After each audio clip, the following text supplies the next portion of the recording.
ప్రస్తుత తరుణంలో ఎలక్ట్రానిక్ వ్యర్థాలు రోజురోజుకు పెరిగిపోతున్నాయి.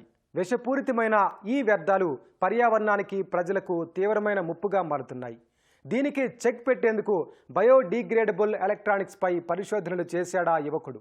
పర్యావరణ హిత పీసీసీ బోర్డును రూపొందించి అంతర్జాతీయ స్థాయిలో ప్రశంసలు అందుకుంటున్నాడు. అదే అంశంపై పీహెచ్డీ పూర్తి చేసి పేటెంట్ హక్కులు సైతం సాధించాడు. మరి ఆ వివరాలు తెలుసుకోవాలంటే కర్నూలుకు వెళ్లాల్సిందే.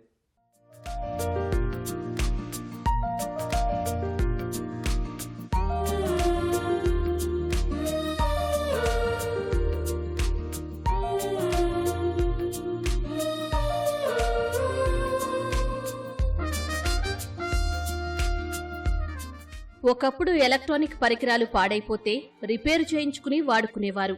ఇప్పుడు అలా కాదు, పాడైపోతే పడేయడం, కొత్తవి కొనేయడమే.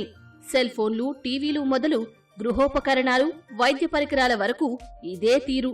ఫలితంగానే దేశంలో ఇప్పటికే 30 లక్షల టన్నుల విషపూరిత ఈ వ్యర్థాలు పర్యావరణం, ప్రజల ఆరోగ్యాలకు సవాల్గా మారాయి.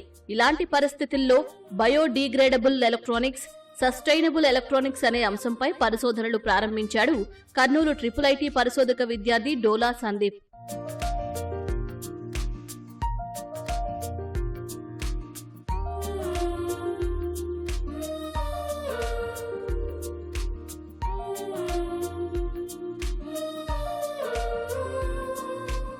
ప్రతి ఎలక్ట్రానిక్ పరికరంలోనూ ప్రింటెడ్ సర్క్యూట్ బోర్డు ఉంటుంది. దీనినే పీసీబీ బోర్డు అంటారు. సాధారణంగా వాటిని ప్లాస్టిక్ తోనే రూపొందిస్తారు. ఇది భూమిలో కరగదు. రీసైక్లింగ్ ప్రాసెస్ చేయలేము. ఎలక్ట్రానిక్ వ్యర్థాల్లో పీసీబీ బోర్డులే 70% వరకు ఉంటాయని నివేదికలు చెబుతున్నాయి. దీనిపై పరిశోధనలు నిర్వహించిన సందీప్ ప్లాస్టిక్ పీసీబీ బోర్డుల స్థానంలో బయోడిగ్రేడబుల్ పీసీబీ బోర్డుల తయారీ ప్రారంభించారు.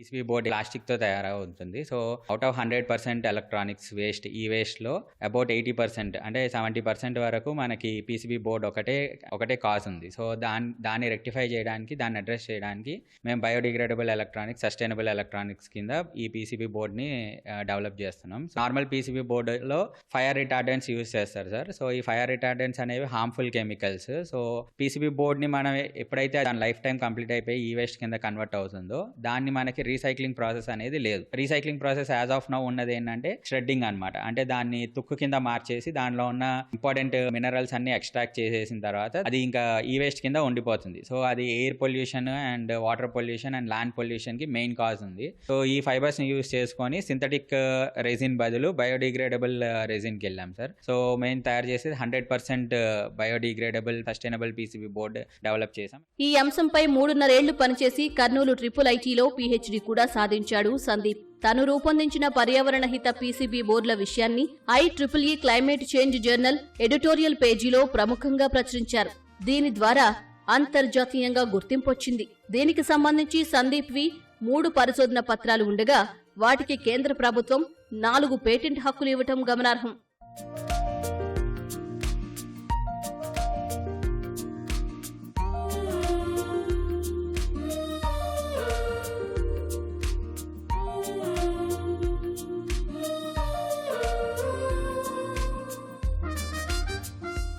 అరటి తొక్క, కొబ్బరి పీచు తదితరాలతోనే ఈ బయోడిగ్రేడబుల్ పీసీబీ తయారు చేశాడు సందీప్. అవి సాధారణ బోర్డుల్లాగానే విజయవంతంగా పనిచేస్తున్నాయి. EST సర్బ్ నుంచి వచ్చింది సార్. నెక్స్ట్ IEEE నానో వాళ్ళు కూడా స్పాన్సర్ చేస్తే మేము స్పెయిన్ లో ప్రెజెంటేషన్ చేసాం, 2 times US లో ప్రెజెంటేషన్ చేసాం, అండ్ ఒకసారి చైనాలో ప్రెజెంటేషన్ చేసాం. China also defence technology they are using this one in Hong Kong. Defence టెక్నాలజీలో కూడా బయోడిగ్రేడబుల్ పీసీబీ బోర్డు యూస్ చేస్తున్నారు. ఎప్పుడైతే ఈ బయోడిగ్రేడబుల్ పీసీబీ యూస్ చేసామో ఆటోమేటిక్ గా దాని మీద ట్రేసెస్ రీచ్ చేయడానికి కూడా హార్డ్ కాబట్టి ఎవరైతే 8 కంట్రీస్ ఉన్నారో సో మనం పీసీబీ బోర్డులో ఎలాంటి సర్క్యూట్ యూస్ చేసాము అనేది తెలుసుకోవడం కూడా కష్టం కాబట్టి they are also shifting towards this biodegradable PCB boards.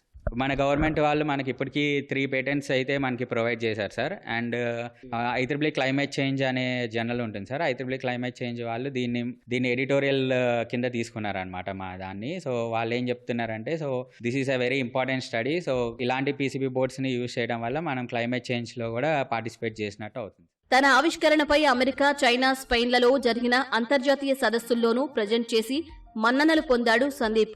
CSIR international travel grant మంజూరు చేసింది. ఈ పీసీబీ బోర్డును రక్షణ రంగంలో వినియోగిస్తే శత్రువులకు ఆధారాలు దొరకకుండా ఉంటాయని, విద్యా సంస్థల్లో ప్రయోగాల కోసం వినియోగించే ఎలక్ట్రానిక్ పరికరాల్లో వాడితే పర్యావరణానికి మేలు చేసినట్లవుతుందని చెబుతున్నాడు సందీప్. కోవిడ్ తర్వాత so many startups has came in this particular field sir. Everyone is enthusiastic to make some type of electronics.